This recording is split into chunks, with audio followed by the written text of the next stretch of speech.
एका ट्रॅक्टर कंपनीच्या मालकाचा अपमान झाला आणि यातूनच तयार झाली जगातील सर्वात लक्झरियस स्पोर्ट्स कार लॅम्बोर्गिनी। ही गोष्ट आहे 1963ची।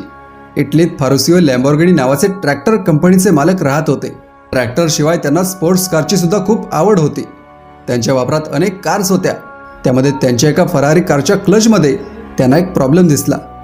मग ते डायरेक्ट फरारी कारचे मालक एन्झो फरारी यांच्याकडे गेले आणि त्यांचा हा प्रॉब्लेम त्यांनी सांगितला। यावर एन्झो फरारी त्यांना चिडून म्हणाले, आता एक ट्रॅक्टर बनवणारा आम्हाला कारबद्दल शिकवणार का? हा झालेला अपमान फारुसियो यांच्या जिवारी लागला आणि त्यांनी ठरवलं आता स्वतःची कार बनवायची। नंतर काम सुरू झालं। स्वतःची फॅक्टरी उभी करून त्यांनी एक अशी कार बनवली जी आज अनेकांची ड्रीम कार आहे, ती म्हणजे लॅम्बोर्गिनी।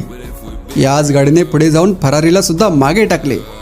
आता या स्टोरीमधून एक गोष्ट सिद्ध होते, ती म्हणजे कधी कधी आपल्या आयुष्यातील सर्वात मोठा विजय हा एका मोठ्या अपमानानंतर येतो। लॅम्बोर्गिनी आणि फरारी या दोघांपैकी तुमची आवडती कार कोणती? मला कमेंटमध्ये सांगा।